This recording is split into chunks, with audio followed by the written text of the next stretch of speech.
The Hawk class fighter is one of the most prominent aircrafts in the Resistance Air Force. Despite its inferiority to its Confederation counterpart, the Hawk was the workhorse of the Resistance Air Force, being able to reliably engage and counter enemy ground forces, fighters, bombers, naval vessels, and specialized targets before retreating back to base for their next order. Other auxiliary roles of the craft include reconnaissance, close air support, harassment, escorting priority units such as Falcon drones and Valiant class cruisers, and acting as sentry aircraft for Resistance bases and installations. The Hawk is a 5th generation strike fighter developed by the Resistance at the clandestine labs in southern Madagascar. They were nicknamed Rust Buckets by Confederate pilots due to their sluggish nature and focus on versatility, meant to accomplish a wider range of objectives compared to Vertexes. Flew higher than Dragonflies and Cyclones, but lower than the Albatrosses and Thor-class bombers. Hawks are based on an airfield, and this is where they're repaired, refueled, rearmed, and where pilots temporarily rested before the next sorties. If an airfield went down, then any Hawks stationed on it would try to rebase on the nearest one. If there are no airfields positioned nearby, then Hawks would fly off in search of the nearest place to land. The Hawk's fuselage is a semi-monocoque fuselage made of extremely heavy titanium armor plating painted green and red. This heavier armor makes it much less maneuverable than the Vertex. It makes it very easily detectable by Guardian systems, but affords a much higher degree of protection and armor. Unfortunately, this armor is only capable of withstanding glancing shots from Confederate anti-air and crumbles like paper when hit with the Storm-class missiles used by Vertex fighters. The Hawk's fuselage is extremely outdated by modern standards, most likely being several decades old, but an upside to this is that they are much more cost-effective than the Confederate Rebels, who are estimated to cost tens of billions per fighter without factory maintenance. Unlike multiple aircraft in both the Confederation and Resistance's arsenals, the Hawk is equipped with an internal self-repair system, and many repairs must be made in a nearby airfield.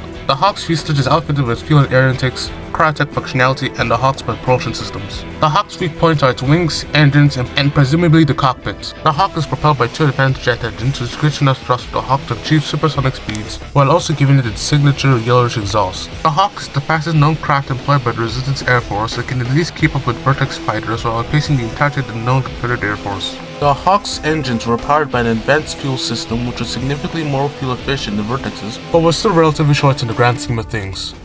Hawks had afterburners for a short boost of extreme acceleration, but this ate up its very limited fuel supply. The fighter has an additional 2 turbines located on its fuselage, which allow it to VTOL or vertically take off and land, which allows it to be present across resistance installations worldwide without the need for long runways, which would require a taxing amount of time and resources to maintain for resistance engineers. The Hawk was crewed by a singular pilot responsible for acquiring and engaging targets. Hawk pilots wore black fight suits with black helmets and cryotech functionality. The cockpit was protected by a canopy of blue-colored glass and contained all the necessary equipment necessary to pilot the craft.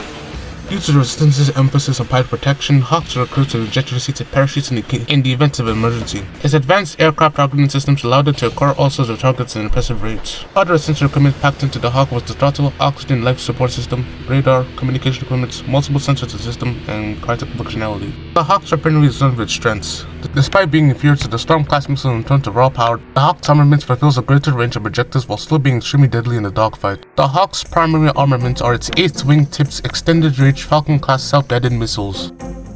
The Falcons carried a large amount of firepower, able to effectively destroy Confederation targets and buildings from an effective range. The Falcons could be swapped for variants that utilize depleted uranium for extra power, reporting yields of up to 100 tons of TNT, but it was seldom used due to the element's rarity and high instability. Despite the Falcon's advantages, it was still inferior to the Storms in both range and combat power, which is what the Hawk's secondary armaments compensates for. Its dual fuselage autocannons fire 22mm caliber armor-piercing rounds with fierceness to both surface and air targets while being able to fire from effective closer range. These cannons could cover the blind spots of the missiles while being effective against soft targets such as infantry and lightly armored vehicles. The rounds would end up being improved and modernized for the Wolverine-class assault tank and could also be swapped for depleted uranium rounds. Hawks also carried thermal flares to confuse Confederation targeting systems.